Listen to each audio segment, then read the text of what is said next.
Hey, I just wanted to let people know we don't quite have a quorum yet.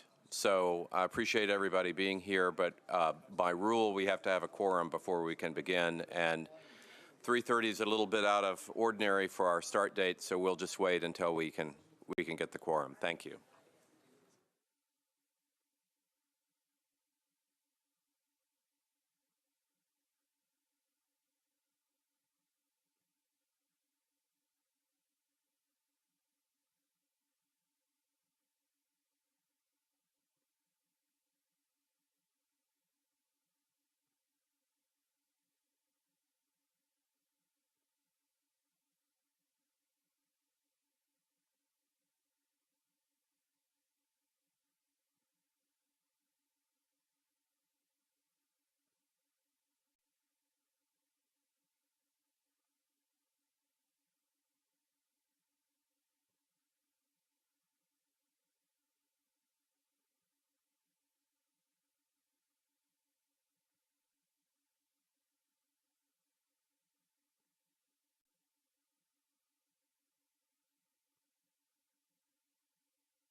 All right, thank you, everyone.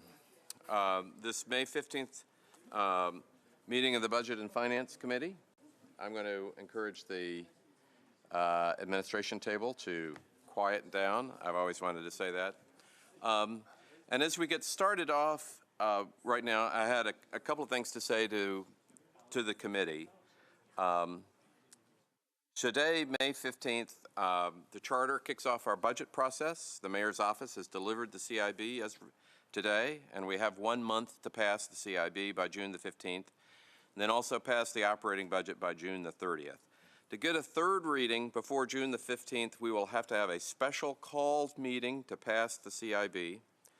And then the operating budget has to be passed by June 30th, and we are scheduled to have the third reading on the operating budget on June the 20th, with the potential to call a meeting between June the 20th and June the 30th if necessary.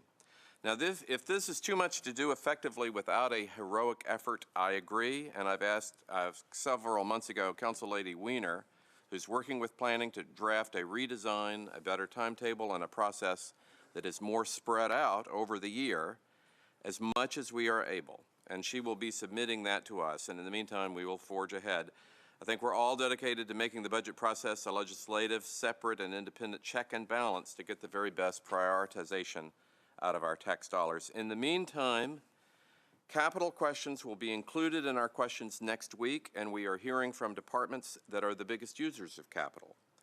This is all our budget, and the hearings will be chaired by the committee chairman for their committee's areas, and the participation of council people in the hearings for their committee's areas is strongly encouraged. Now, we will be having a separate meeting on the liability structure of Metro on May the 30th, and this discussion will include short and long-term debt, GO and revenue debt, guarantees, pension funding, unfunded liabilities, and debt ratings.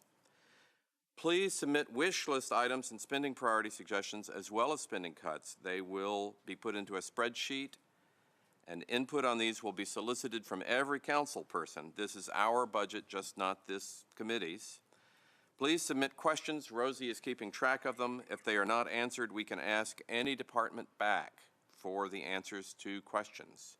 However, Budget and Finance Committee members will be expected to take the lead in shaping specific areas of this substitute, and we have just over a month to get that done. June 1st is a scheduled work session. And June 5th, the next regular Budget and Finance Committee meeting will be an extensive work session on the CIB. And we will have heard from the heavier users of capital during the next week's hearings, and those hearings should help our prioritization. With that being said, we have a pretty big agenda today, and I would like to move on, and let's put up Resolution RS 2017-615, sponsored by Councilman Glover. Requests all officers, department directors, and other heads of all boards, commissions, authorities, and other agencies of Metro government submitting requests for capital improvements to the Director of Finance to submit copies of such requests to the Metro Council at the same time of such submissions to the Director of Finance. That is the resolution before us. There's motion made and seconded. Is there any discussion? Councilman Glover. Well, I think today is probably a very good reason for why we need to adopt this, because I don't know about you guys, I haven't seen the capital improvement budget. I've read things in the paper. I've gotten news channels asking me questions on it, but I really can't answer it specifically. So I think this is a great opportunity for us to say, you know, we really need to have a little more time than a month. Now, I realize the charter lays it out this way, but I don't think it hurts if we get more information versus less information earlier rather than later. And so therefore, that's why I'm proposing this. Now, I know there's some other work being done to try and coordinate this where we can see everything together, but I would just ask your support on this, because I just think with the amount of money we're spending, and I think we need to keep in mind that we owe more money than the entire state of Tennessee on our general obligation bonds. And I think that's kind of critical. So I think it's important that we see this to where we can truly analyze it and determine, you know, what is going to be in the best interest of the city to move forward. So with that, I'll renew my ask, and hopefully you'll support, and because all they're going to do is just give us the same information they're getting at the same time. Thank you, Chair. Thank you, Councilman. Seeing no one else in the queue, the motion having been made and seconded, all in favor say aye. Aye. Opposed? The motion passes. We are on to Resolution RS 2017-616. Oh. 7-1. I got it. Okay.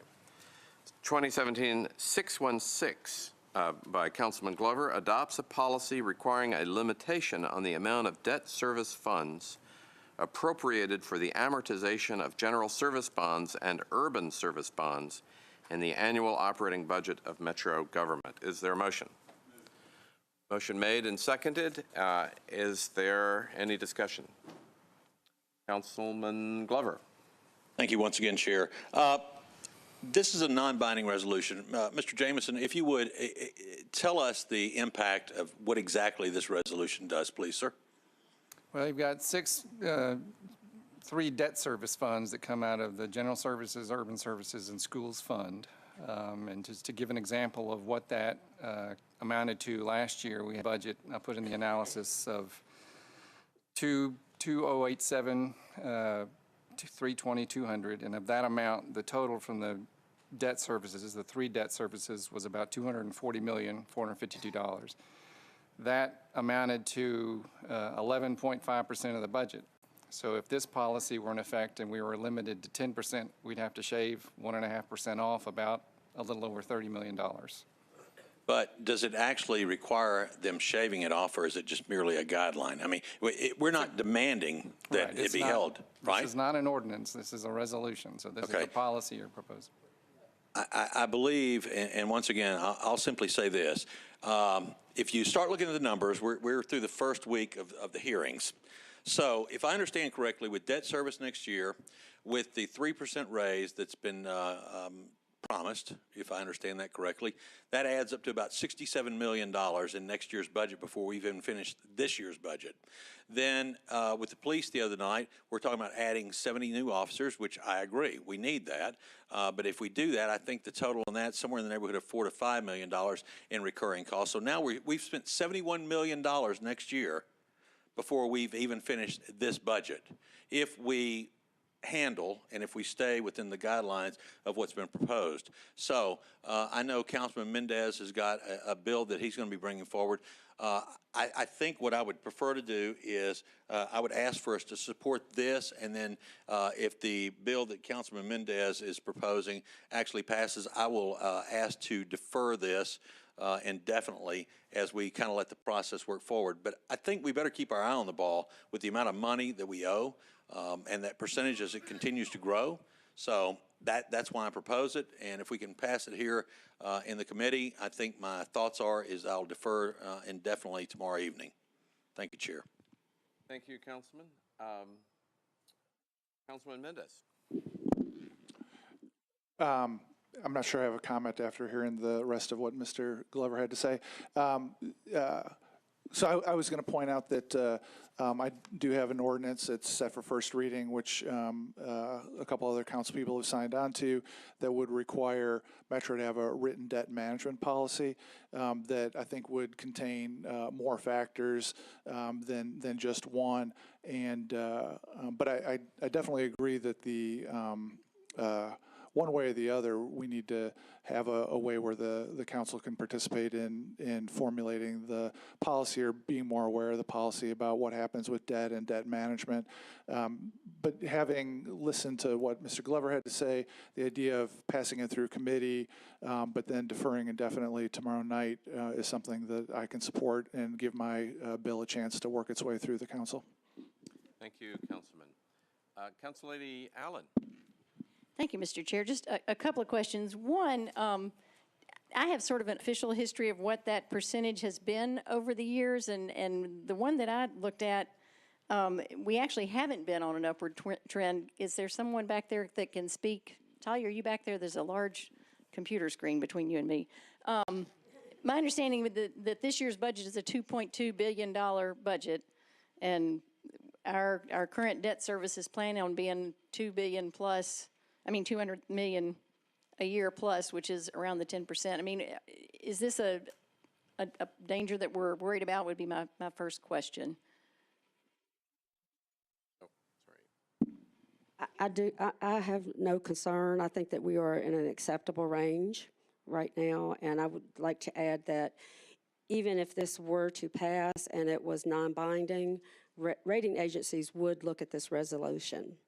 And they would consider this in terms of looking at our credit worthiness. So although non-binding, it matters.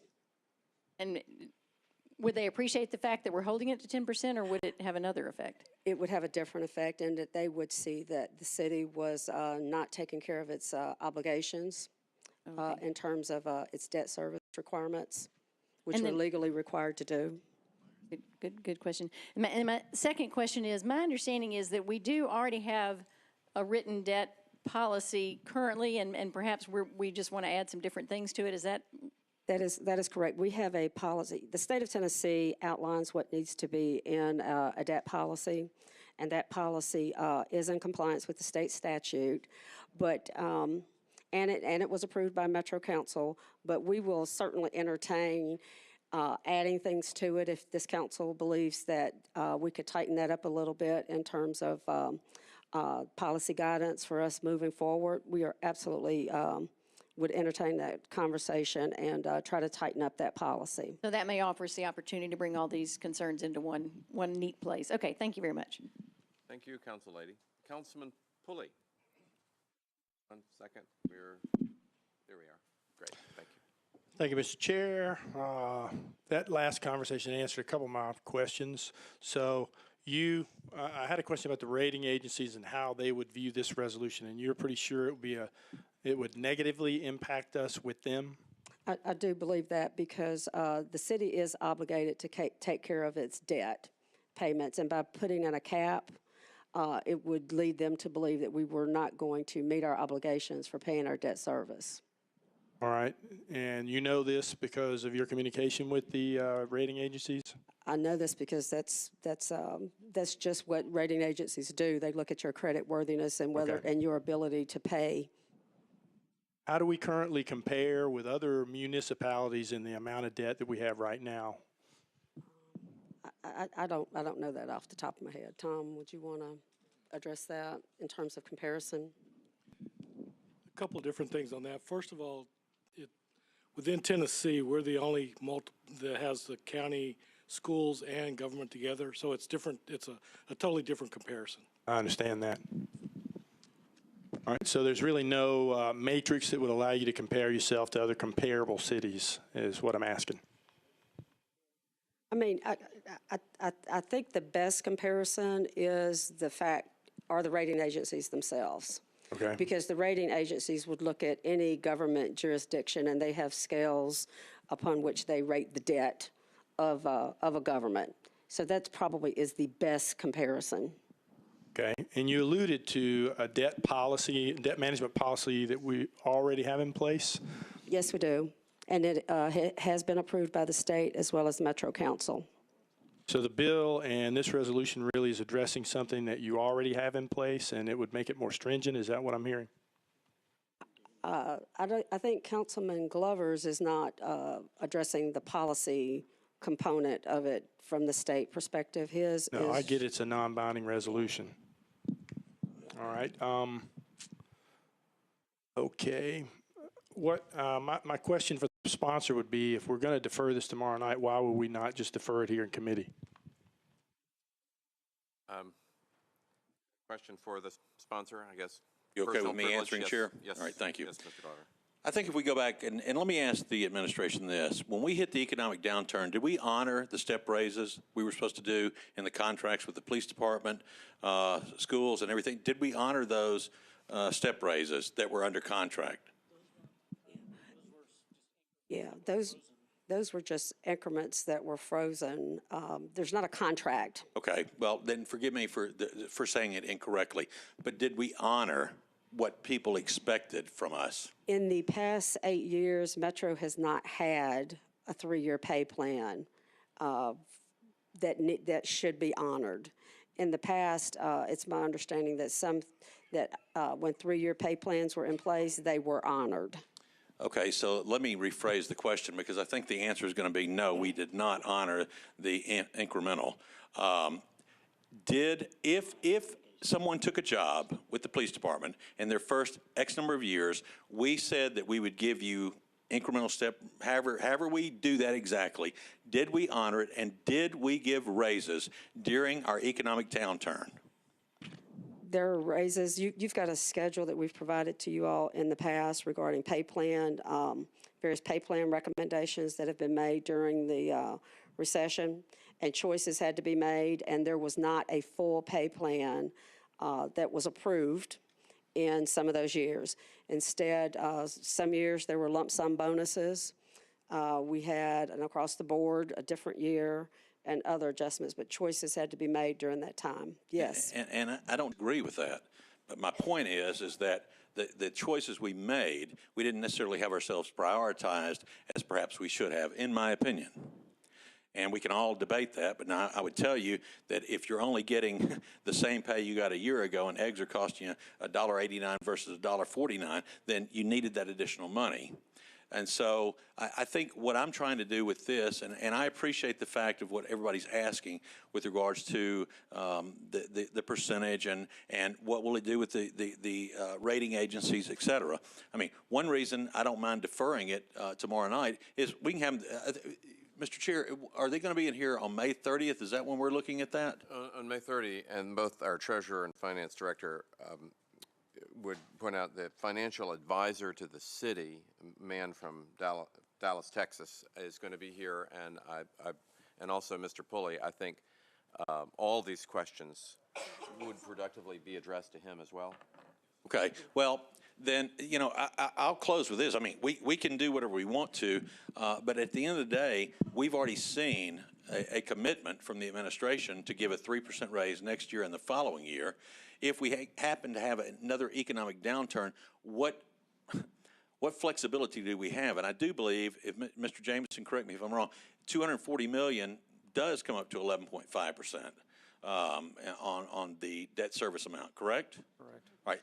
So I don't mind talking it through. I believe that Councilman Mendez, with his bill that he's bringing forward with regards to the policy, I may actually like it better, but I don't think I want to close the door on this, because I think this is something that we need to keep on the forefront, because we have to honor things that are given when somebody takes a job with the city or however it works, as far as, you know, whether it's a step raise or incremental pay or whatever the case may be.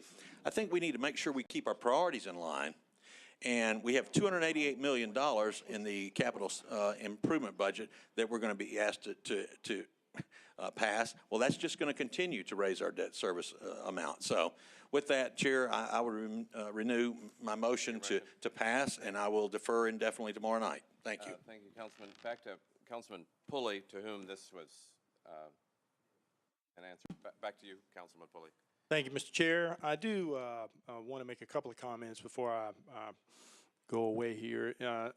First of all, we currently have the authority to review and modify all proposed expenditures by the administration today without any impact whatsoever on future legislation or from any future legislation. So it's our responsibility to review these debt limits right now as we go forward with the budget process we're in right now. And we do have a debt policy, and from what I've seen of the debt, you know, obviously, I'm not all that concerned about where we are right now.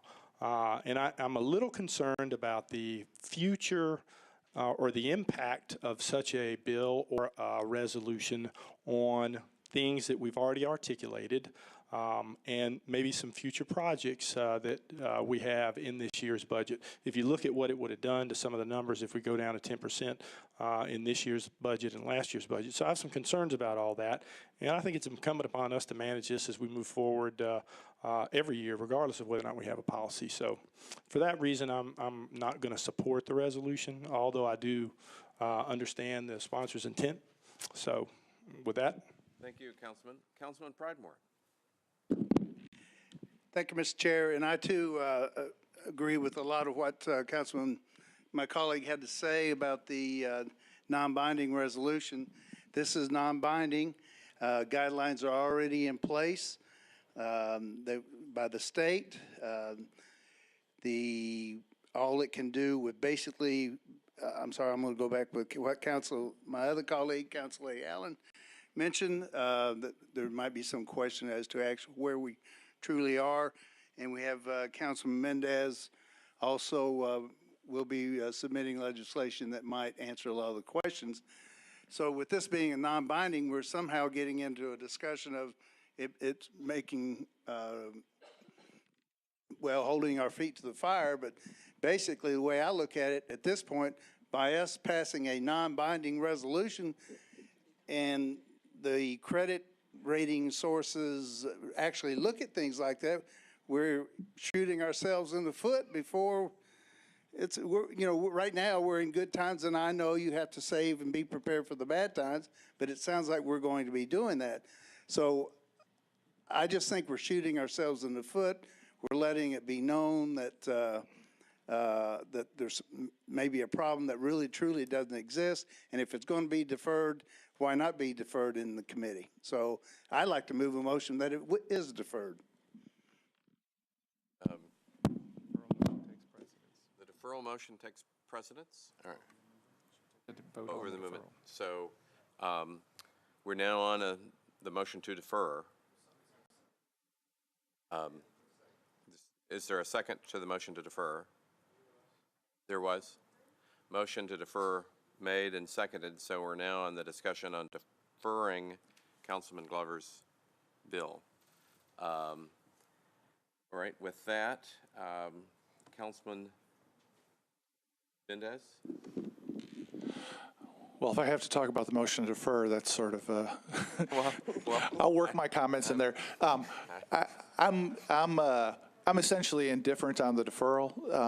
I do think, to answer a factual question I heard earlier, based on the budget presentation we've gotten over the course of 5 years, the debt service as a percent of budget has gone up from 10.87 to 12.56, which those are small numbers, but that's a 15.5% increase of the debt service as a percent of budget over 5 years.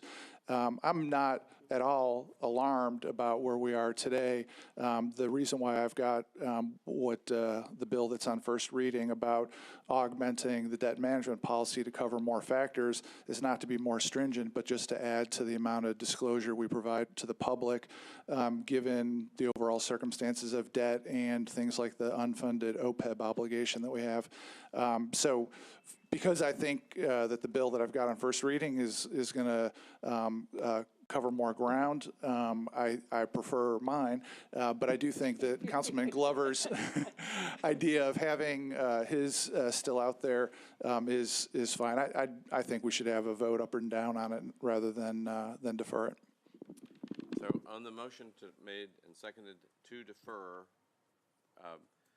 and now Councilman Davis, as a visiting councilman without a vote on the motion to defer, but I want to recognize you. I just had a quick question for the Department of Finance. We all want to save money and cut our debt. After budget, and after this is your busy season right now. Would you be open to working with us like you always have been and working on ways of possibly cutting our debt?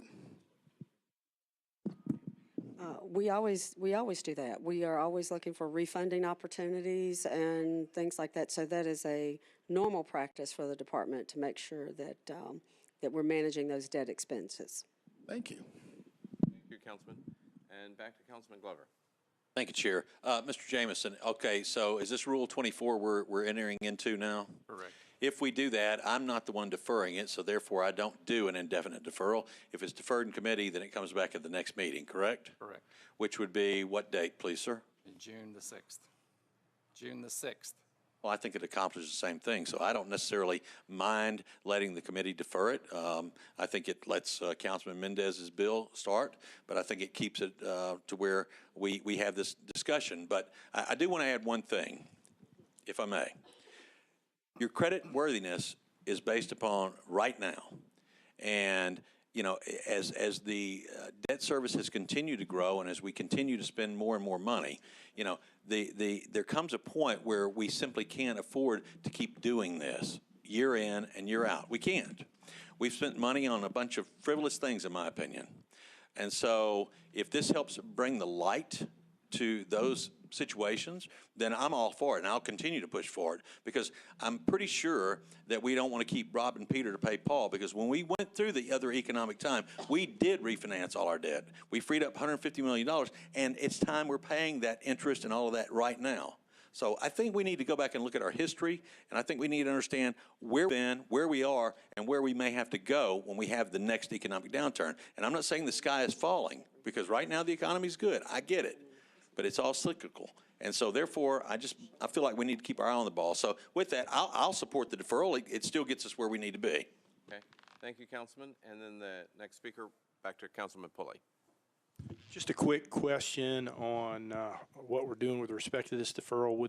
If we pass the deferral in committee, does that still allow him, the sponsor, the opportunity to move to defer it indefinitely tomorrow? It's deferred automatically, one meeting. Okay, just one meeting. So what we're doing is we're taking the indefinite deferral off the table by deferring it here. By one meeting, Okay. correct. All right, thank you for that clarification. Thank you, Councilman. Seeing no one else in the queue, the motion having been made and seconded on the move to defer one meeting under Rule 24, 616. Everyone in favor, please say aye. Aye. All opposed, 616 is deferred one meeting. RS 2017-667. Councilman Hastings authorizes the Metro Department of Metro Development and Housing Agency to enter into a pilot agreement and accept payments in lieu of ad valorem taxes with respect to a multifamily housing project located at 2715 Whites Creek Pike. Councilman Hastings is here. He sent in a letter. Let me recognize Councilman Hastings. Thank you, Mr. Chair. Currently, we are in discussion with the developer, and I will be meeting with them today in person. They're flying in just to sit down after today's meeting to discuss this issue. The issue that lays before us, there is a developer fee that we have of $10 million. And we're trying to get a caption of what the $10 million is for. Why is it such a large number? And from my understanding at this point in time, there are several different stories about the $10 million.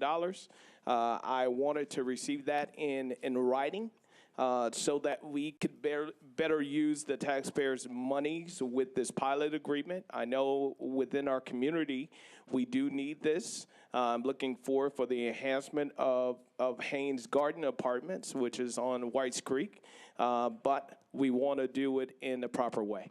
Thank you, Councilman. Would you like to pass this pending your conversation with the developers tonight and then defer it tomorrow night should it not reach an acceptable conclusion? Yes, Mr. Chair, I agree with that. I would like it to pass, depending on the conversation tonight. And if need be, we could defer this again. Defer this again. The motion made and seconded on 667. All in seeing, Council Lady Allen. Thank you, Mr. Chair. Just because we won't have the opportunity to ask the question tomorrow night, is there someone from MDHA that can speak to whether there's a time issue tomorrow if we decided to defer? I see Mr. Kane in the audience. Oh, and Mr. Harbison, our director. I think the first data point everyone would be aware of, this is a project similar to James Robertson, if you remember that. It has a project-based rental assistance contract for 205 units. As a director of HUD multifamily in 2011, I put it in the troubled list, which meant it was in trouble. It has severe remedies needed to be done by this LIHTC. I can't speak to the developer fee, good point. But to get to where he is, the developers had to work with Federal Housing Administration, Department of the Treasury, U.S. Department of HUD, multifamily, THDA, us, all of which have reviewed his underwriting. So without knowing the numbers personally, that's a pretty good gauntlet, and that eats up a lot of time and man hours. On the timing issue, that will depend on the developer. But the developer has the option to opt out of the contract and develop it as a commercial property. So from the preservation of affordable housing, retaining project-based rental assistance contracts, like we would like to have done at James Robertson, that would be my central worry. I'll have to ask Joe. I don't believe there's a specific clock on it, but that is up to the developer. If he walks away from the deal, and I don't know if he will or not, I haven't had that personal conversation. My concern is the PBRA, the 205 apartments, because should that happen, we'll be parked over there with Metro Social Services trying to get people placed on vouchers as they're removed from the property. So, Joe, do you have anything on timing? Thank you, Director. Mr. Kane? I would just like to repeat, 2 weeks ago when this was up, we were able to eat that couple of weeks in there. We would like this to move forward, and with the developer coming in, hopefully, Councilman, he'll be able to answer all of your questions. I have had a couple of conversations with him, and his logic is following, is making some sense, so hopefully I'll answer all your questions tomorrow. Thank you. Council Lady Allen? That's helpful. I just want us to have this information as we're discussing it. Thank you. Seeing if that answers those questions, seeing no one else in the queue, there's a motion made and seconded to approve this pending vote tomorrow night to recommend it to the council. All in favor say aye. All opposed. 667 is recommended to the council. Resolution RS 2017-682 establishes a certified tax rate in the General Services District and declares the amount of certified rate for the Urban Services District. This needs to be deferred to track. So is there a motion and a second to defer? All in favor of deferral, please say aye. Aye. 682 is deferred. And then RS 2017-685 approves the Metro Animal Care and Control fee schedule. There is a proposed amendment. Shall we adopt the amendment first? Is there a motion for the amendment? So moved and seconded. All in favor of adopting the amendment, please say aye. Aye. The amendment is adopted. Now back to 685. Which should be deferred. So we need a motion to defer 685 to track with the budget. All in favor say aye. Oh, is there a second? Seconded. All in favor of deferring 685, please say aye.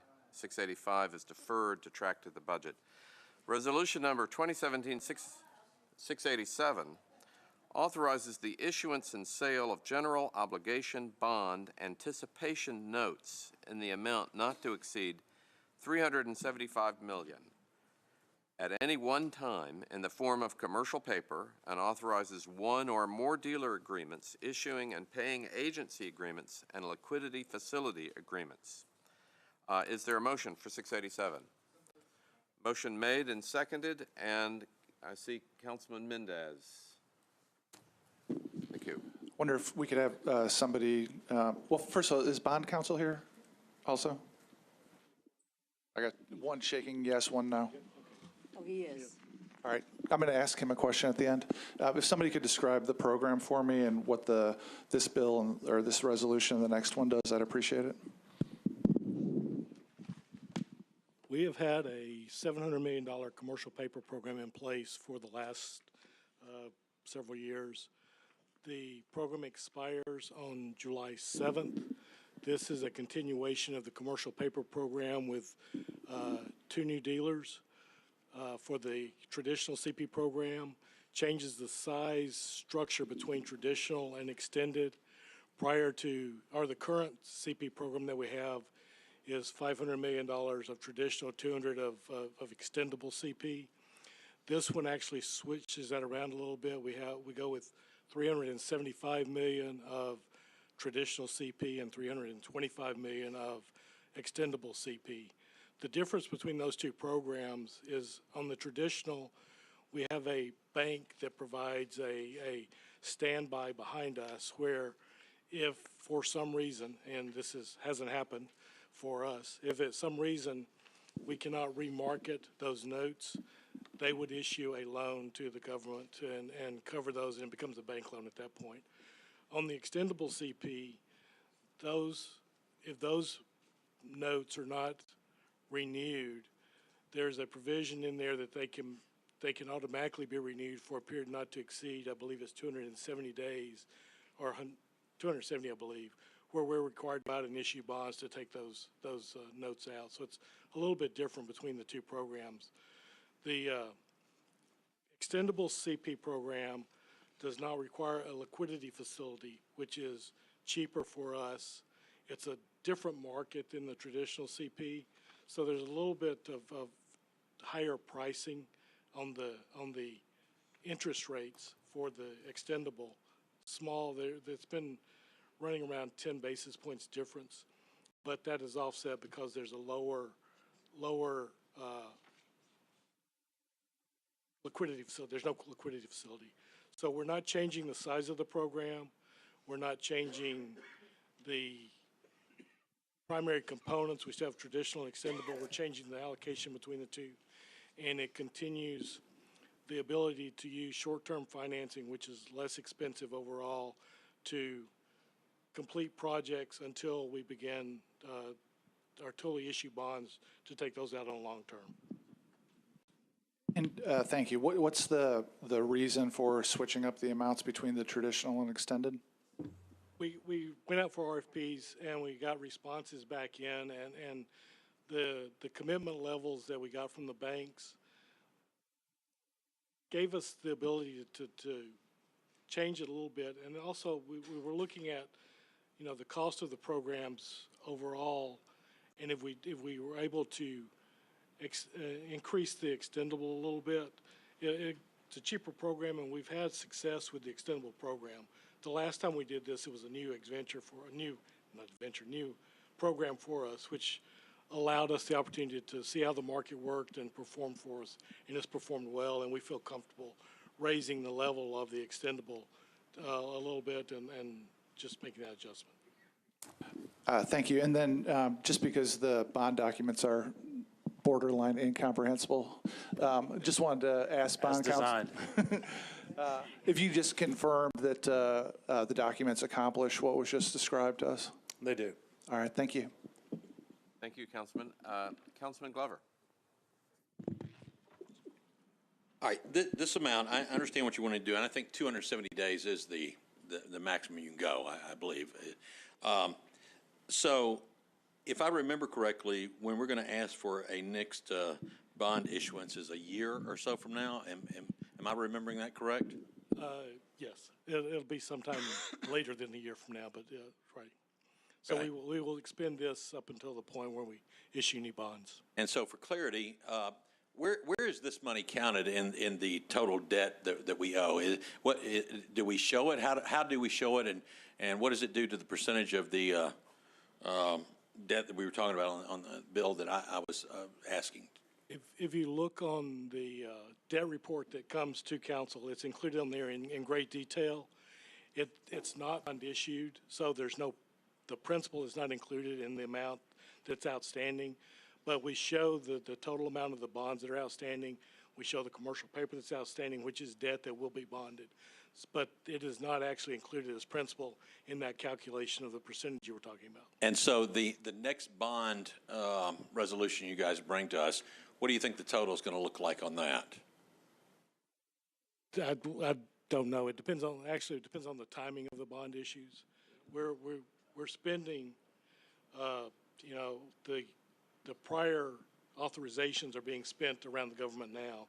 So depending on the speed that is spent, as well as the timing of the market, whether there's a particular time that comes around and looks better, those are all factors that go into. So I can't give you an amount at this point. Okay, and how much money, if we adopt what this resolution proposes, how much money does it save the government? The difference between the extendable and the traditional, I think it's around $300,000 less just on the amount that we pay for the facility. The interest rates, I don't know. Those are variable, so I can't tell you how much you're going to save on those. But the program itself will be a little less expensive because we are increasing the amount of extendable, which doesn't have a liquidity facility behind it. I'm sorry, I didn't hear. It doesn't have a liquidity facility where the bank is guaranteeing the amount. Okay, and So the we're not $300,000 we save, that's annually, that's when? What's the frequency? It would be annually. It would be annually over the for the next 3 to 4 years as long as this program exists. Okay, thank you, Chair. Thank you, Councilman. The motion having been made and seconded, seeing no one else in the queue, all in favor of 687, please say aye. All opposed, 687 is recommended to the council. Resolution 2017-688 amends Resolution 2014-1066 to increase the size and duration of the general obligation extendable commercial paper program. Is there a motion? Moved and seconded. Seeing no one in the queue, these two resolutions being in tandem. Once again, Councilman Glover. Sorry, Chair, I was trying to push the button. Okay, so tell me what exactly this does and what the cost is going to be for. I mean, what are we doing? Are we raising our debt ceiling here? This has nothing to do with debt ceiling. This is, and this is part of my previous answer. This is the extendable program. Okay. And it's that piece of the overall program. The extendable, all this is doing, actually that program doesn't expire in July. So this is amending and restating the current program to get it in place to go along with the new program that we're offering. So you'd have greater than 270 days under this program, or is the 270 still in play? Still in play. This doesn't change any of the parameters associated with the extendable CP program. Okay. All right. Thank you, Chair. Thank you, Councilman. The motion made and seconded. Seeing no one else in the queue, all in favor of 688, please say aye. Opposed, 688 is recommended to the council. Resolution 2017-689 authorizes the issuance of a Series 2017A revenue bonds and Series B electric system revenue refunding bonds not to exceed $235 million. This is for NES, just to be clear. I see several representatives from NES here, and if they didn't mind just briefly stepping to the microphone and talking to us briefly about this bond issue. Thank you. Good afternoon. I'm Teresa Broyles-Applin, the Chief Financial Officer at Nashville Electric Service. We are issuing bonds to fund half of our capital needs over the next 3 years. We have a strategy to maintain relatively low rates by borrowing half of our capital funds that we need for the maintenance of our system. So we have approximately $129 million in new money bonds, and then we also have a refunding that we plan to do of approximately $66 million. Thank you. I see the president of NES, if he didn't mind, we don't always get to see you here in the chamber. If you would, again, just share your comments. Sure. I think Teresa's outlined some of the financial aspects of it, the other piece of it is that you'll see us once every 3 years. We borrow money once every 3 years, and what we do is we finance 50% of our construction through tax-exempt bonds. These bonds are AA plus rated, and we've gotten our rating from Fitch as of today, and S&P is going to committee, and we hope to have a reaffirm our AA plus rating from Standard & Poor's. Thank you. By hearsay, I understand that your rating is higher than Metro's rating, by chance. Is that, can you confirm or deny that? I can't confirm or deny. Thank you. And while you're there, Council Lady Council Lady Allen. Thank you. Just to clarify, these bonds will not be paid back through Metro taxes. They'll be paid back through the NES ratepayers. Is that correct? That's correct. They're Okay. revenue bonds. Thank you very much. Thank you, Council Lady. And Council Lady Henderson. Thank you, Chair. You said so you're going to borrow for half of your capital needs or construction costs. Can you tell us what those would typically be? Yeah, we have a construction budget, and it's running right at $96 million, and it's for the growth and expansion of the distribution system. About 20 million of that is new business. Another 10 or 15 million is we would call new capital improvements. Another 15 million would be renewals and expansions. Renewals and expansions is when you run a distribution system, it's like having a fleet of automobiles. You have a life expectancy of transformers, breakers, and those types of things. So we have an asset management strategy that contemplates when we need to replace those. So it's a part of that. The other piece would be transformers and meters. And then there are some miscellaneous things like lighting and relocations. Okay, so does your asset management strategy include taking phone poles out of sidewalks, and how are you planning for that capital need? It does.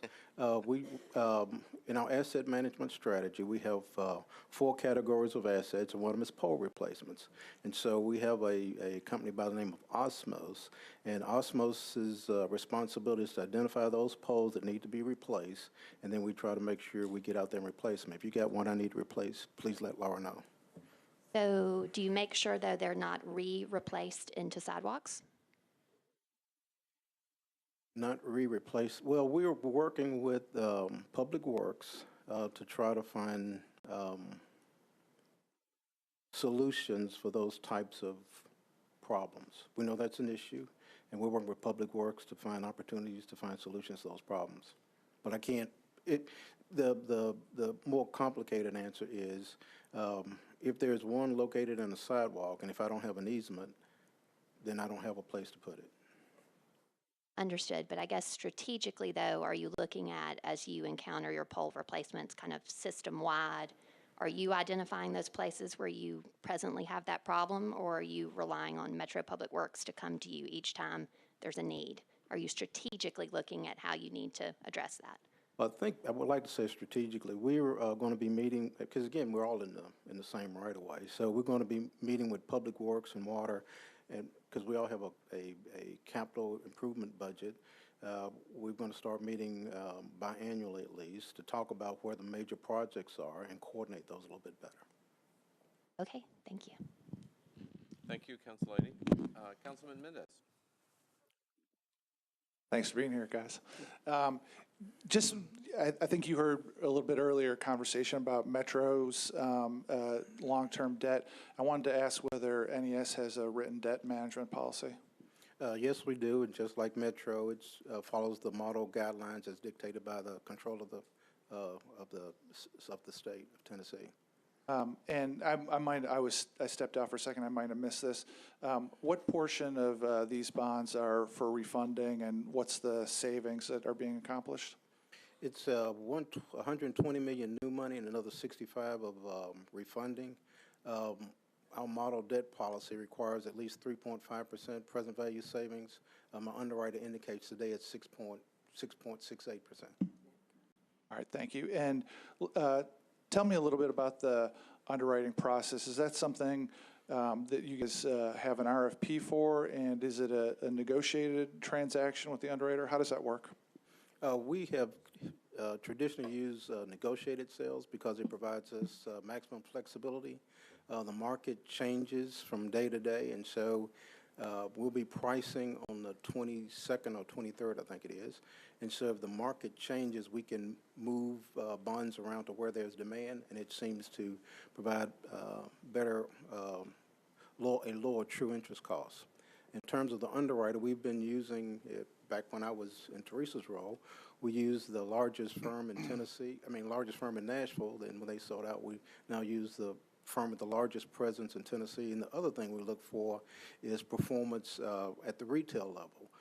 For economic development, we believe it's important to provide a retail order period for all Tennessee residents so that if someone can demonstrate that they've got a going away Tennessee retail order, then that's given a priority over the guys in insurance companies in New York.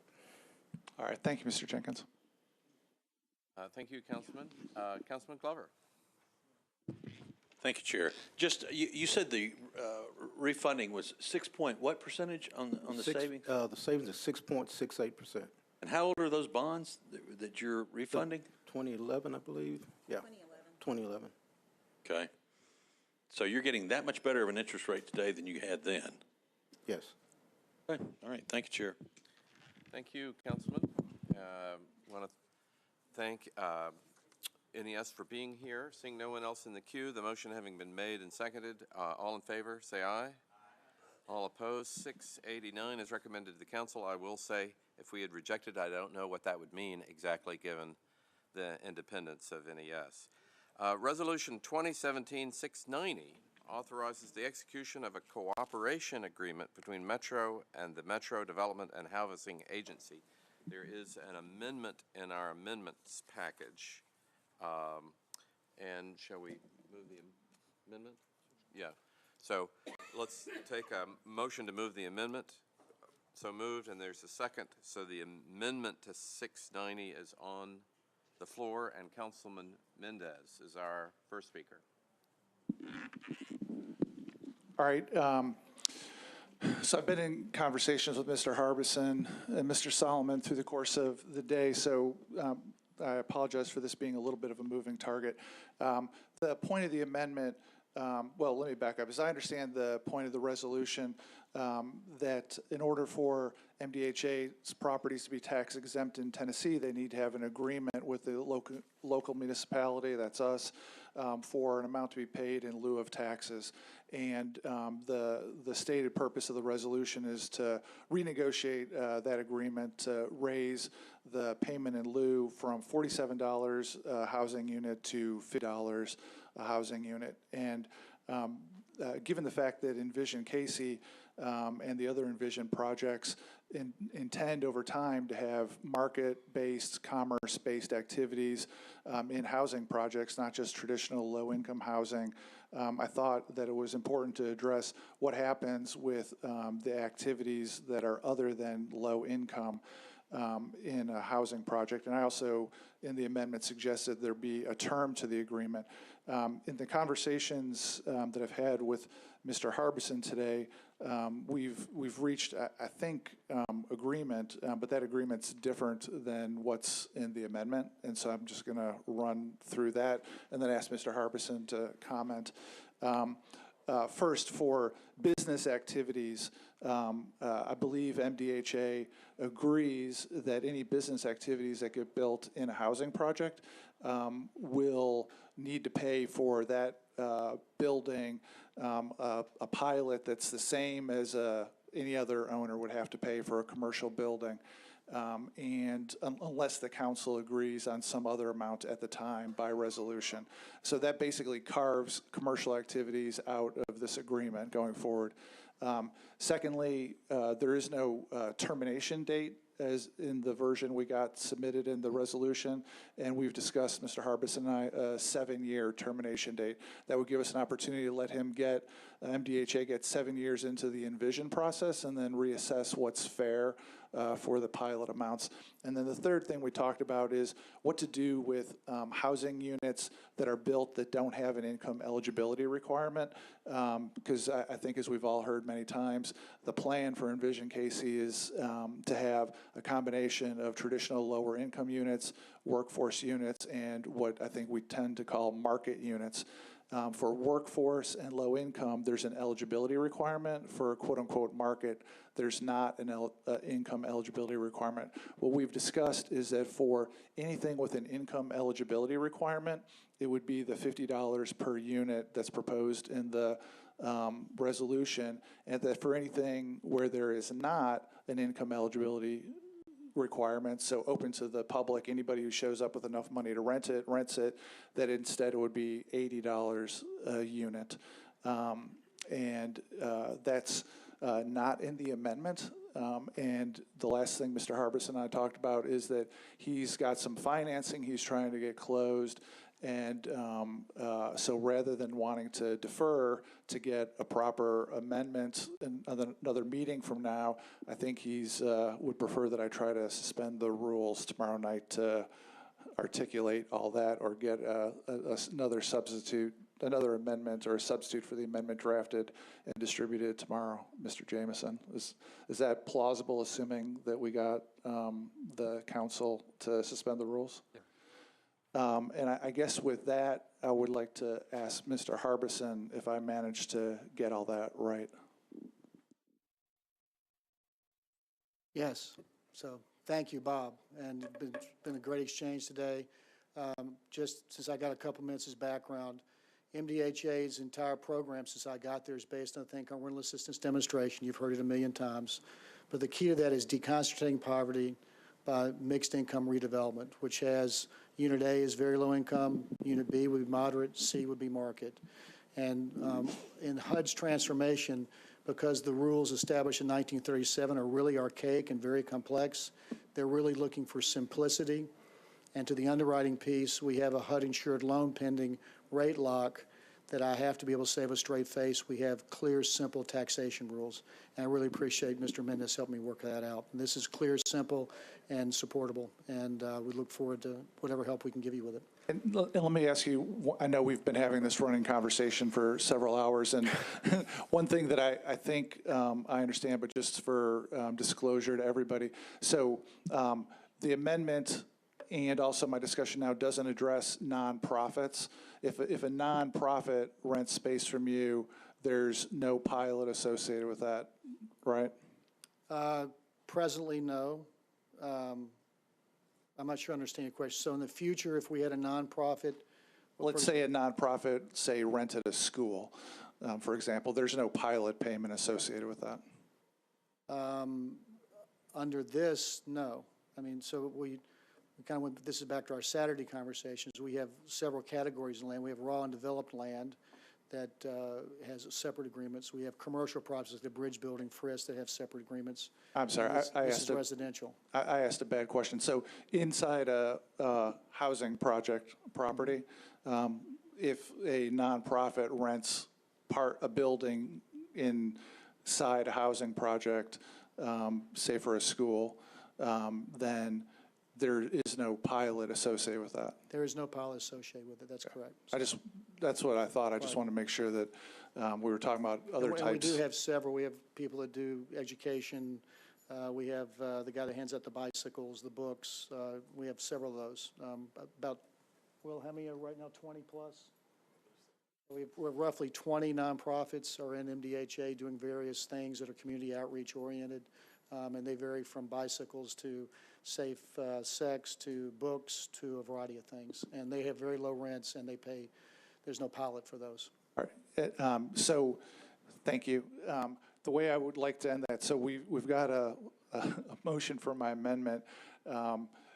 What do you recommend, Mr. Jamison, to accomplish what I just said? I'd rescind the amendment now and offer the amendment tomorrow after suspension of the rules when it's revised. New amendment. Okay, so with that, then I guess I'll withdraw the motion to amend with the idea that we would recommend it as filed and attempt to suspend the rules tomorrow for a new amendment that'll get drafted at some point. So move to withdraw the amendment. Do we have to vote on the withdrawal? Nobody voted on it, so. Okay, so it's before the bill, before it was amended. Thank you, Councilman, and I see several others in the queue, and let's start out with Councilman Withers. Thank you. Thank you so much, Mr. Chair. Pardon me for allowing me to speak just for a moment. I recognize that I'm on, not on this committee, but I just wanted to thank everyone on the Budget and Finance Committee for working with MDHA. This is a critical project for Envision Casey and specifically Kirkpatrick Park that we've been working on for a long time, and financing is critical. So I appreciate the diligence that I've seen from the committee in wanting to be good stewards of taxpayer dollars, and also the willingness to work on compromises and solutions. And I just think that shows great teamwork. I do just want to remind everyone again of the immense costs that we pay as a city that accrue from deeply concentrated poverty, whether it be through police services, ambulance services, school wraparound services, all of those costs that even though they're off the books from a tax perspective, to the extent that we can continue on this social experiment to deconcentrate that poverty and reduce some of those costs to our city in other ways, I think that will be very productive. And I appreciate the willingness to look at a new time limit on this one, so that, you know, we sort of just have to get some of this stuff built and see if it works and what adjustments we need to make. And I think it's appropriate to revisit this in a couple of years. And just again, thank everyone for working together on this. Thank you, Councilman. Councilman Pulley. Thank you, Mr. Chair. Just a brief comment. There were a number of concerns in the amendment that have appeared to have been addressed. I thank Councilman Mendez and Mr. Harbison for working together so diligently on that, and I just want to rise in support of this. I think the timing is critical, and I totally support the suspension of the rules tomorrow to move this forward. So thank you very much, and I appreciate Councilman Wizard's comments as well. Thank you, Councilman. Councilman Allen. Thank you very much. Just, I guess, another question for Mr. Harbison. I appreciate the Councilmember Mendez making sure we're good stewards of our tax dollars. And I appreciate y'all working together. Mr. Harbison, can I ask you one more question? So this, as I understand this is another $30 a unit that we would pay for the market rate that potentially could simply be passed on to the person who's paying the market rate, which would work out to about $3 more a month. So in theory, it's not a financial burden on making what you're, I mean, I think the goal, as Councilmember Withers said, of a mixed income community is critical, and we don't want to hinder that, but it doesn't sound like that amount will be problematic for that goal. Would you agree with that? That's exactly right. That's what it appeared. I've got most of my staff out here, and we huddle on this along, give quick calls to the Walker and Dunlap, who's got our next set of financing. That's correct. That's what we think. Okay, so we can work with this. Okay, that sounds like a good solution. I appreciate all the careful work that's been done on it. Thank you. Thank you, Council Lady. Councilman Glover. Thank you, Chair. So just kind of playing the devil's advocate here, because we're going to have to suspend the rules tomorrow night, and I don't know what tomorrow night holds. And Chair, I don't know who needs to answer this, but in the event we didn't want to suspend the rules tomorrow night, what does this do to this particular project? Well, once again, Director Harbison, if you are still here, let's go to the source. Okay, so if I understood the question, if the rules are not suspended and the present document goes forward, and it's sponsored by Mr. Cooper, if he kept it go forward, I guess it'd be voted on up or down. If up, you know, that's where we started after we've been working on this with Metro Legal and others for about 18 months. From the MDHA standpoint and redevelopment under mixed income, we'd be fine. Mr. Mendez's concerns would be unaddressed. Right. If it's turned down, that's problematic immediately for us in that we have a pending loan that funds our next phase, Kirkpatrick, that we received notification from HUD on Friday that has received a thing called a firm commitment on a 221D4. And we're pending rate lock. So that means we won't be able to get the rate we want potentially and could put that loan in jeopardy. That's the immediate consequence. The long-term consequence is a much longer discussion on how taxes are done now on our properties. We went through our files. We found 22 separate cooperation agreements. They vary in structure. They're very difficult to apply to our redevelopment process as we do community engagement, trying to keep it simple and straightforward. And makes it far more difficult for our financing. So that's why we started on this roughly about when we found out we were going to get the RAD approved. We started on this about 18 months ago. So it'd be very problematic to go forward with any of the envisions without doing something along the lines of what we're doing here. Did that answer your question? Yeah, and I'm not saying that I wouldn't agree to the suspension of the rules. I'm just trying to understand the ramifications in the event we said no. Well, Councilman, as the sponsor, if there was not the suspension of the rules for the amendment, I would probably move as the sponsor to defer it. Okay, so let me, if I can, I know Councilman Mendez was telling me a couple little pieces. Indulge me, forgive me. What we're going to suspend the rules tomorrow night over. Tell me, I don't know if this is Mr. Jameson or who needs to answer this question. Give me kind of the top layers of what this actually accomplishes versus the amendment we read for today. So well, let me back up. The amendment that is proposed, I was not part of the discussion, but if I understand the terms, those business activities that occur within a housing project would be paying a pilot that is the same as the rate as if it was not owned by MDHA. That's component one of what I'll call the revised amendment. Component two would be the current version has no termination date and no opportunity for the council to initiate a revised term. This would, instead of a 10-year termination date, the revised amendment would have a 7-year termination date. And then lastly, for housing units that don't have the eligibility requirement that you have for low-income housing. Market rate, as I guess we're calling it? Correct. Okay. And workforce housing. If it has income eligibility requirement, then you're paying the rate of $50 per unit. If it doesn't have that, it's an $80 per unit. The $30 difference, I think Mr. Harbison was saying, would not be counterproductive to the program overall. That is the revised amendment that will be drafted tonight and submitted to your desks tomorrow with a suspension of the rules made by Councilman Mendez. Okay, thank you, Chair. Okay. Thank you, Councilman. Back to Council Lady Allen. Oh, okay. Council Lady Vercher. Sorry, it clicked off. There you are. Thank you, Councilman. And speaking to the sponsor back here, he answered my questions, so I'm good. Okay, thank you. I had a quick question for Director Harbison. Appreciate him so much being here. For myself, on the financing, will that be, are you anticipating taxable or tax exempt financing? Well, both. So we have a low-income housing tax credit application in now for 9% with the state. That would be in the category of your first category. The HUD standard loan, the 40-year non-recourse 221D4, I know you're familiar with it. I think that would be in the second category. So we'll have both over time. We have two pending now, or three pending now, actually.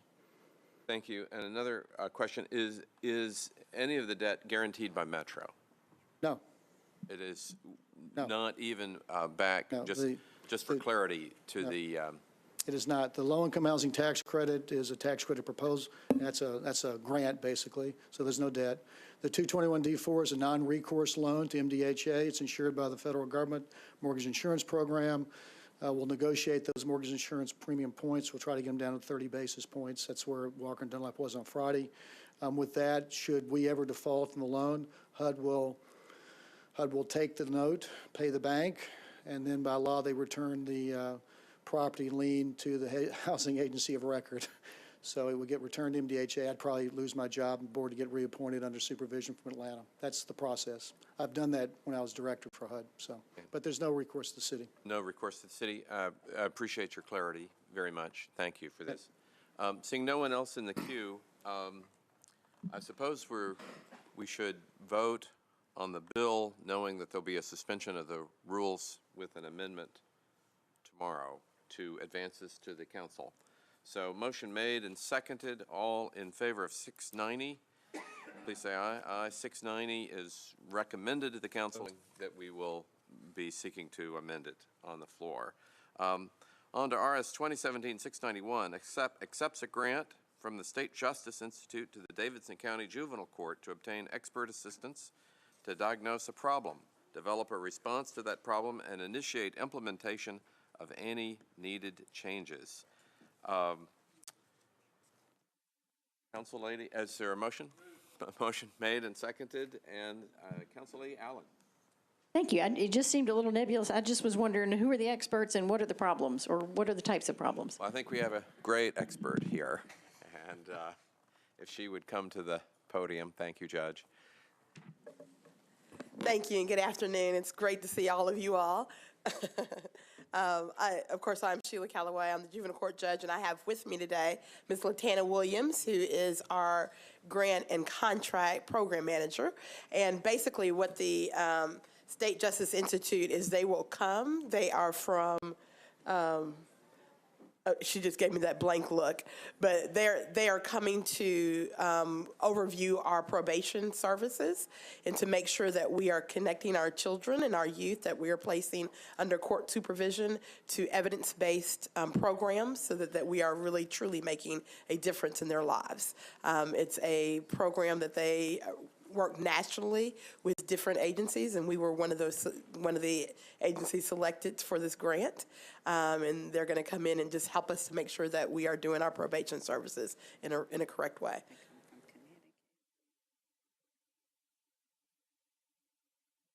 Thank you. Council Lady Allen, any? I mean, like, could some general examples, Yes. like it's anger management stuff or juvenile delinquency or? Absolutely. It's for the juvenile delinquency, and it's for what we typically call our probation, what we have restructured to be our support, intervention, and accountability teams. And what this agency does is that they go from referral process to adjudication and disposition in our cases. And they make sure that as we are assessing our children through our new assessment process, that we are, if it is a child that's assessed that needs anger management, that needs conflict resolution skills, or needs whatever it is that their needs are, maybe mental health, that our services are doing well and our teams are connecting them to the services that they need. And to make sure that we are getting good documents so that we can be able to give the numbers of how we have truly rehabilitated and done treatment well. And so examples like that. Thank you, Council Lady. The motion having been made and seconded, seeing no one else in the queue, all in favor of 691, please say aye. All opposed, 691 is recommended to the council. Resolution 2017-692 approves an Amendment 6 to a grant from the State Department of Human Services to the Davidson County Juvenile Court to establish and enforce federal and state mandated child support program guidelines for children born out of wedlock. Is there a motion? Motion made and seconded. I appreciate the judge being here. Seeing no one else in the queue, all in favor of 692. Oh, DeCosta Hastings. Councilman? I just wanted, thank you, Mr. Chair. I just wanted to, since the experts are here, to give a explanation other than the readings of what this is for and how it will, work out as far as the system of juvenile court. Thank you, and thank you, Councilor Hastings. This is a continuous grant that we've had for many, many years that we actually enforce the child support laws and the child support guidelines through the Title IV federal government grants. And so basically this gives us the funding and the money to we have 3 dedicated juvenile court magistrates that only do child support custody issues. It also gives us the money to do the services process for those types of cases. So we have currently, I'm going to say 5 warrant officers that do the service of process. My expert is really next to me, and she can really tell me that. And also we have it supports our parental assistance court. And the probation officers that work in our parental assistance court. And those probation officers are particularly designed to help relieve any barriers that a non-custodial parent may have in paying their support. And so if it's a need for a job or mental health services, or we work with the public defender's office to expunge records so that they can get jobs, or help them to lower their court costs and fees so that they can be able to get their license if it's a driver's license issues. And so our parental assistance court is also one of the programs that are used to this grant base. Thank you very much, Madam Judge. Thank you. Thank you, Councilman. Seeing no one else in the queue, all in favor of 692, please say aye. All opposed, 692 is recommended to the council. Resolution RS 2017-693 accepts a grant from the State Department of Correction to State Trial Court for the expenses of housing and treating nonviolent felony offenders with co-occurring addiction and mental health disorders. Is there a motion? Motion made and seconded. Councilman Leonardo. Thank you, Mr. Chair. When I first saw this, it looked like it may be a grant potentially to drug court, and I don't know if there's someone here who could speak on this or if this is a new program. Thank you for being here. If you would. Hi, my name is Janet Hobson, and I am the director of the Davidson County Drug Court Residential Program for Felony Offenders. And yes, it is a grant for the Davidson County Drug Court. Thank you very much. Thanks for being here. Thank you, Councilman. Seeing no further requests in the queue, all in favor of 693, please say aye. All opposed, 693 is recommended to the council. Resolution RS 2017-694 approves an amendment to a contract between Election Systems and Software, LLC, and Metro to extend the contract term. Is there a motion? Motion made and seconded. Seeing no one in the queue to discuss 694, all in favor of 694, please say aye. Opposed, 694 is recommended to the council. Resolution RS 2017-695 accepts a grant from Baby and Company to the Metro Sports Authority to purchase and design 2 Mamava suites as part of the public investment plan proposal at Bridgestone Arena. Is there a motion? Moved and seconded. Seeing no one in the queue for discussion, all in favor of 695, please say aye. 695 is recommended to the council.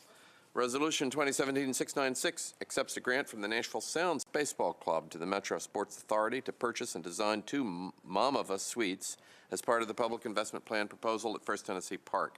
Is there a motion?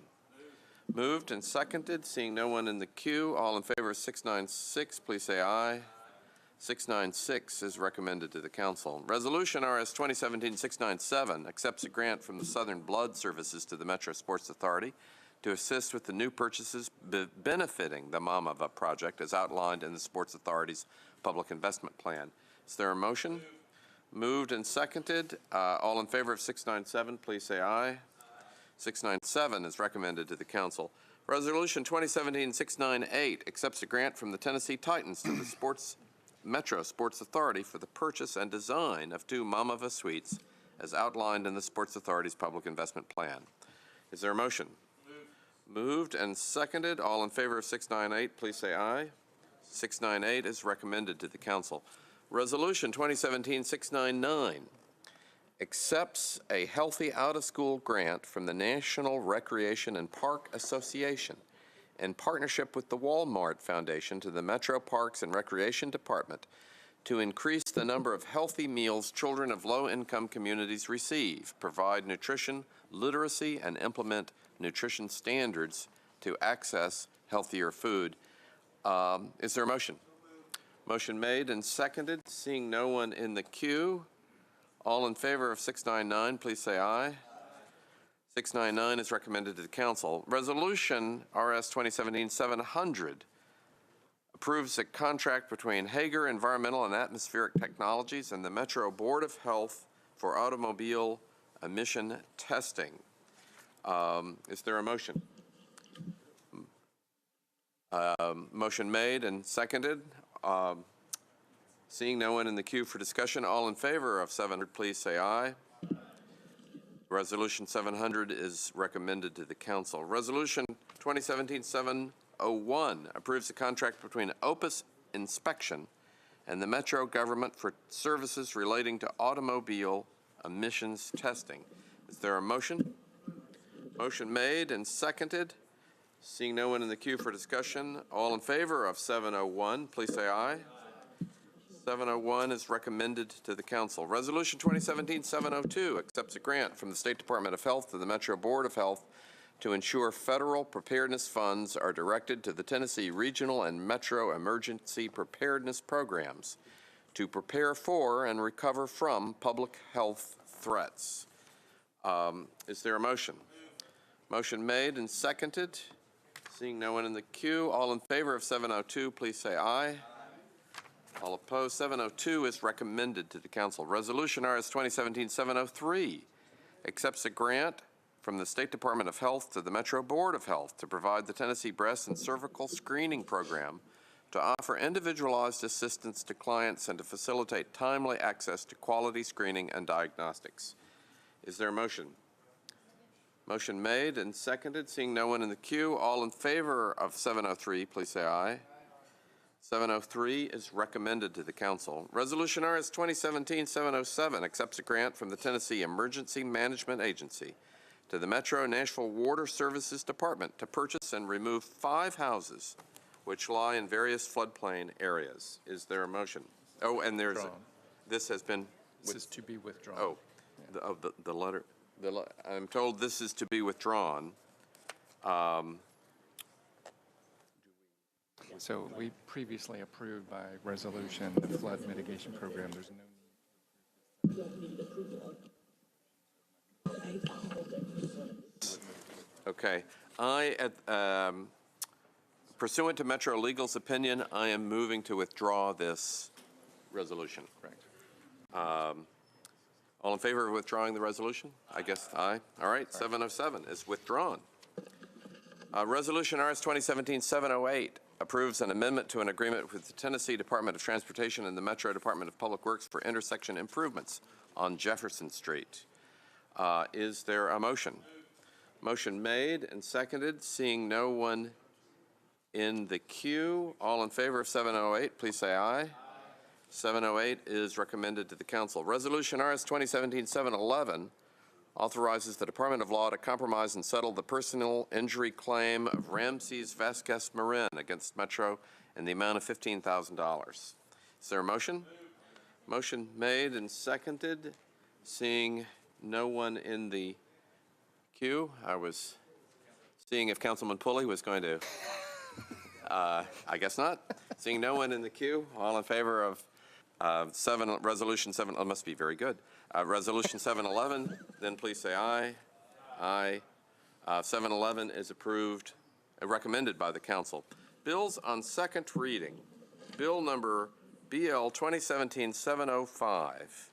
Councilman Schulman and Blaylock establishes an incentive program to allow neighborhoods to be awarded for meeting all codes requirement.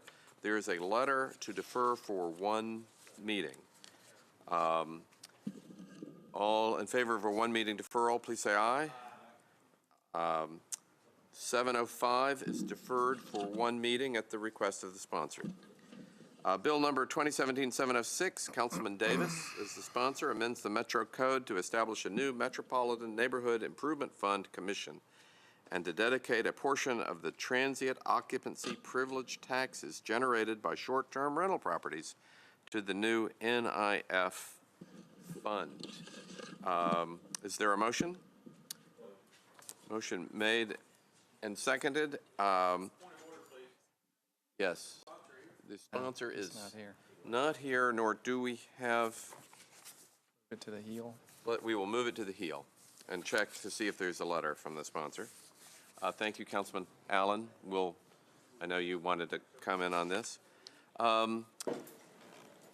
Bill number BL 2017-707 amends the Metro Code with respect to procurement of telecommunications and internet access services. Council Lady Murphy is the sponsor. Is there a motion? Made and seconded. Seeing no one in the queue for discussion. Want to defer? Council Lady Murphy, did you wish to proceed with the bill, defer the bill? Here, let me hit your button. Thank you. I would like to make a motion to defer. Okay. At the request of the department. At the request of the department, made by the sponsor, the motion made and seconded to defer 707. All in favor of deferring 707, say aye. 707 is deferred. One meeting. Deferred one meeting. Bill number BL 2017-709 approves the contract between the Metro Public Works and the Nashville Downtown Partnership for the Management of Public Parking Facilities of Metro. Is there a motion? Motion made and seconded. And speakers in the queue, Councilman Lady Murphy, is that a holdover, or would you like to speak on this bill? Yes, Council Lady Murphy.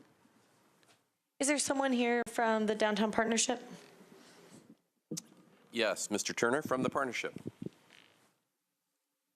I'm sorry I didn't get you these questions beforehand, and That's all right. I meant to ask them when I know we renewed the agreement with the Downtown Partnership before. I had missed that meeting, so I was glad to see this come up again.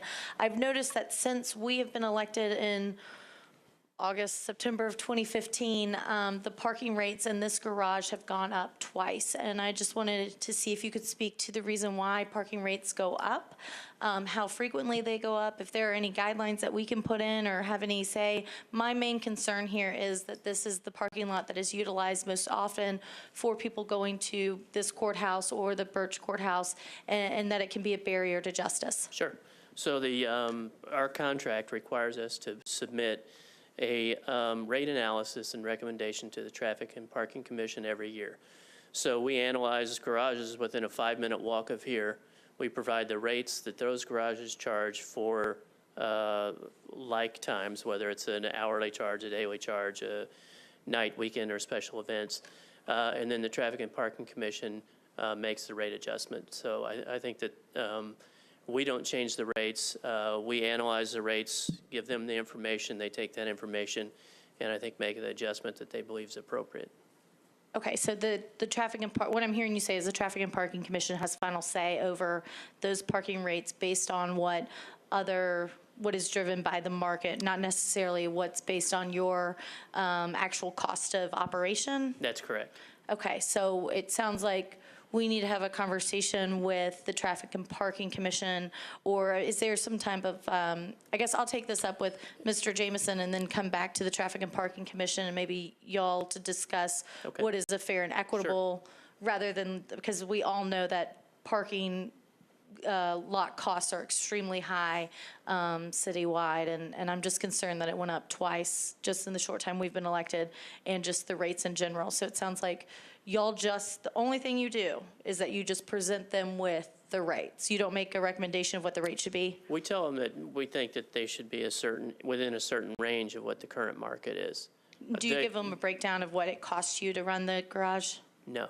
I mean, they have it. They get it every month. Okay, so they do know, have that information, right, so they can see what the difference Right. is between the two. Right, and So- there's usually debt service associated with the garage and everything else too. So. Okay, great. Thank you. Thank you, Chair, for indulging me. No, thank you, Council Lady. Seeing no one else in the queue, 709 having been seconded, all in favor of 709, please say aye. Opposed, 709 is recommended to the council. Bill number 2017-710 authorizes Metro to enter into a consulting contract with CDM Smith for the development of a long-term solid waste management plan. Is there a motion? Seconded, and Councilman Leonardo is the first in the queue. Thank you. Thank you, Mr. Chair. And I'm not sure if this is a question for Public Works or maybe a question for Metro Legal, Mr. Cooper, but when I was looking over the proposed contract under the scope of services, I would like, I don't know if it can be changed at this time, but I would like for the council to get copies of the monthly progress reports, not just the Public Works. And I wondered if we could, have the council could have a little bit more of a role as it pertains to drafting this policy. That's something I would definitely be interested in, especially, the folks South Nashville, North Nashville, and then Mr. Rosenberg's district as well. So I didn't know if that was something we could change in the scope of services, just so we can have more involvement, or if it's already set in stone. Thank you. No, Metro Legal was asked. Do you want to go first, or we'll go out to you, Sharon? Do you want to go first? Sharon Thank Smith with Public Works. We would be happy to make sure council has all of the updates and reports. Having you all aware of what's going on and part of what's going on is going to be very important. I don't know if we can change the scope. I will talk to Metro Legal and see if we can. If not, you have my personal assurance you'll get to all of those reports. Thank you.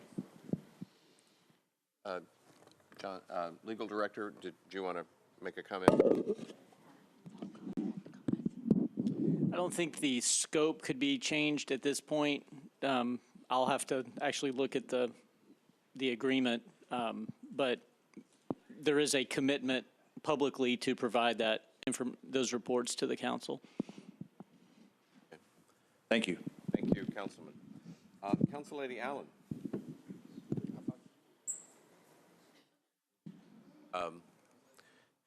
Council Lady Allen.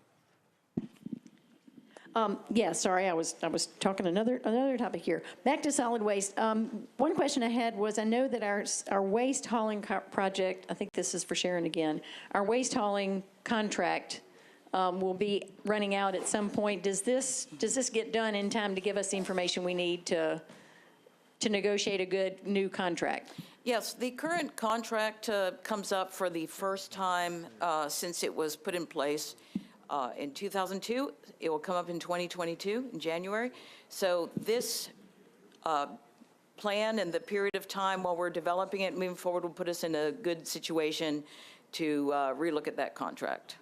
Great, thank you. And then a second question that we also talked about was, there'd been some question of how does this compare with what other cities are doing? And I appreciate you doing a little research on that. Can you tell us a little bit about what our peer cities are doing and how we compare with what they've done in the past or Yes. getting set up to do? A lot of our peer cities have not done zero waste plans. This is actually something that's pretty progressive. The closest city to us that has a zero waste goal. So there's some cities that have set goals, but they don't have a plan on how to get there. And then there are some cities that actually have done zero waste plans. Atlanta has a goal. In 2002, the mayor of Atlanta issued we're going to have zero waste in 2020. I talked to his staff today. They do not have a plan in place to get there, but they are trying through policy and ensuring there's access to recycling to try and get to zero waste by 2020, but they don't have a plan. I've talked to other cities that Nashville tracks well with. Once again, most of them don't have, hang on, I'll give you a list. Brought this up here with me. Cities that Nashville compares to: Atlanta, Denver does not have a plan. Charlotte, Mecklenburg County also does not. Louisville is in the process of doing a 10-year solid waste plan, but they're not working towards zero waste. Memphis does not. Minneapolis has a group working on a policy for a plan, but at this point I've not been able to get in touch with them. Portland has a very aggressive diversion rates. If you all have ever looked at Portland, they are an amazing city. They, however, do not have a zero waste plan.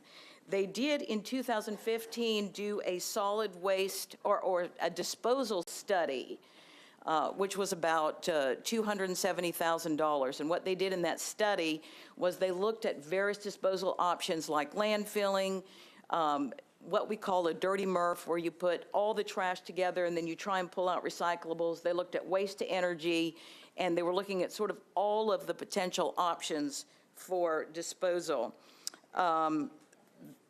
Raleigh, North Carolina is another one we track well with. They do not have a plan. Seattle has a plan, but the waste collection is through their utility, so the utility did a plan as part of their regular operations, so they didn't have something specifically called out. Austin is another city that we track well with. They completed their solid waste master plan. It's a very comprehensive plan, much like what we're hoping to do in Nashville. They completed it. It was 2010, 2011. It cost them $1 million.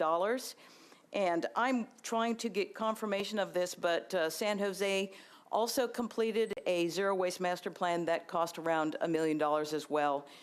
New York City has a very aggressive plan.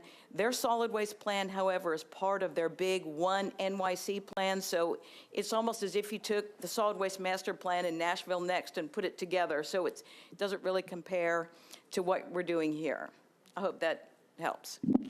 Yeah, that's helpful. I feel like the scope makes sense for what Nashville wants. I know there's, a lot of interest in this, and we want to make sure that we spend those funds well. But I feel like the waste characterization, which I understand TDEC is going to be paying for, will help us know what we've got, and then if we set out goals for 5, 10, and 15, and 20 years, that's a smart way to try to get there. So I appreciate that it's been done on this, and I support it. Thank you. Thank you, Council Lady. Council Lady Johnson. Thank you, Chair, for the indulgence. I would like to ask a little question to Public Works, Shannon Smith, if I may. Thank you, Shannon. Yes. I think, if somebody are familiar with Solid Waste Regional Board, they may know how the CD Smith was selected, but if you would, the people who are not familiar with Solid Waste Regional Board, if you would explain to the audience Yes, how it was absolutely. selected. So there were 5 proposals that were submitted to Metro Purchasing. The proposals were reviewed by a committee that included myself and Sharon Wallstrom from Public Works, also included a gentleman from Metro Planning who had been involved in the Nashville Next Plan. It included Mary Beth Eichert from the Mayor's Office, and I feel like I'm forgetting a member of the Solid Waste Board, Robert Deal, who's been on the board for quite some time. So it was reviewed by a number of people, not just Public Works. All that we get to see are the proposals, not of the cost, which is a little tricky because then you can't necessarily make a decision just on cost, but it's part of what purchasing tries to do to help us strive to get the best contractor.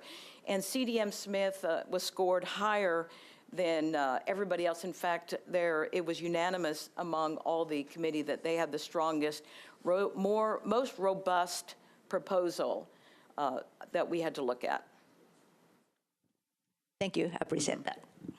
Thank you, Council Lady. At the request of a council member, there's a member of the audience that would like to address us for just 2 to 3 minutes, John Vanderhorst with Burnt.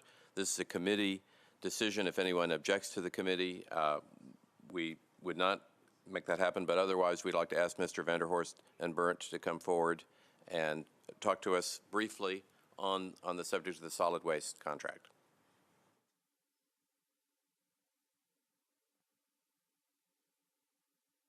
Thank you.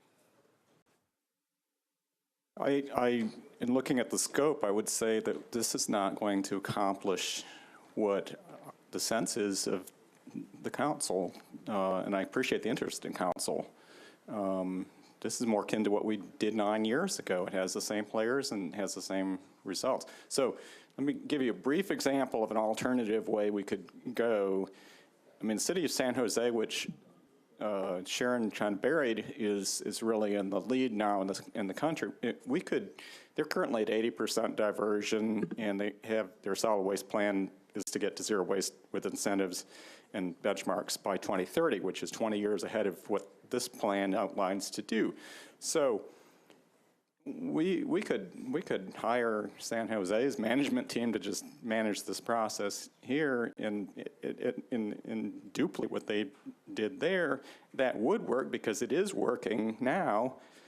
They use the wet-dry approach on the commercial particularly, and that would work because it's happening right now.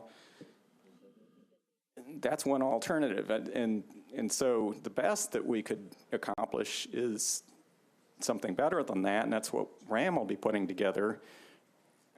So I don't see how this contract with a consultant I've never seen them associated with anything better than what we're talking about anywhere.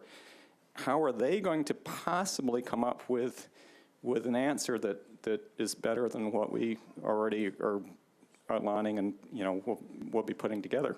So, and I find it curious that they didn't look at price. There's far less risk with the local firm that offered to do it way less than what was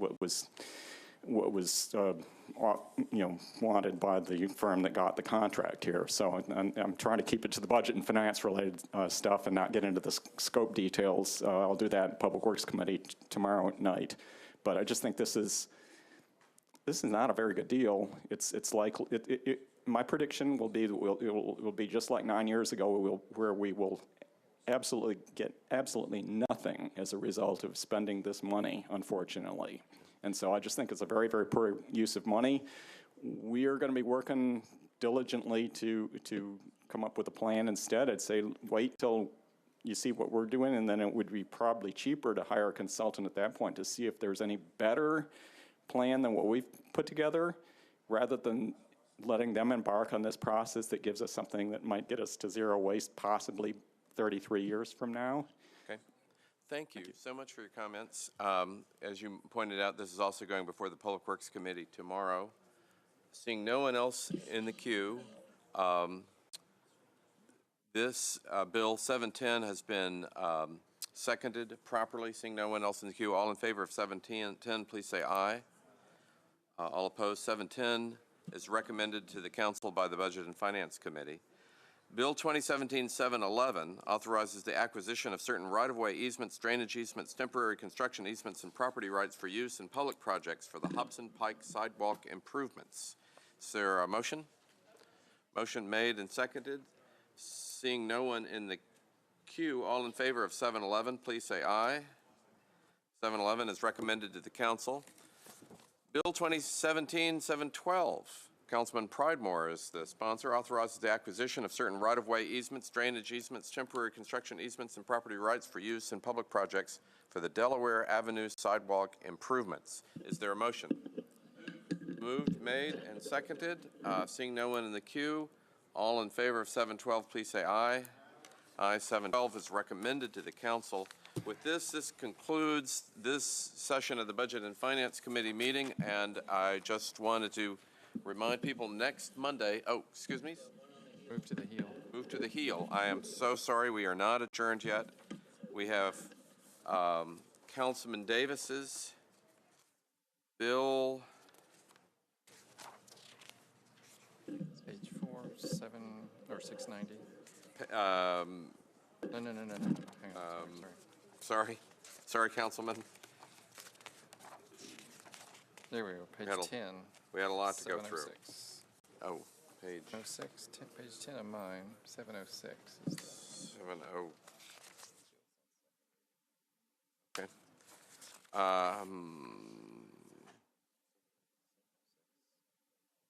Six. No, 1 second reading. Yes, there we are.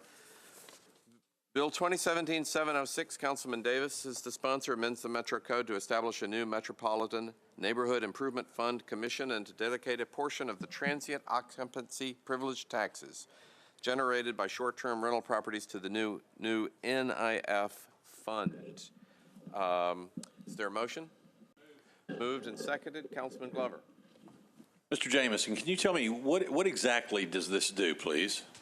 So it sets up a program for the Neighborhood Improvement Fund, establishes the commission that would operate it, and then for funding purposes, we have limitations on what could be used for funding. What this does is takes the 1/6 of the hotel occupancy tax that's dedicated to short-term rental, which now 100% funds the Barnes Fund, divides that evenly down the middle, sends 1/2 to the Barnes Fund, the other funds the Neighborhood Improvement Fund. And the total dollar approximately, or what? I don't know what the hotel occupancy tax has generated for the Barnes Fund in the past year. I think it's been relatively modest, but significant to the Barnes Fund. Okay, thank you. Thank you, Councilman. Councilman Mendez. I was kind of hoping Council Lady Allen would go first. I think the sponsor's intent is to defer, if you'll. So I have nothing more to say. Well, jumping out of queue, let me come back. Councilman Davis. Okay.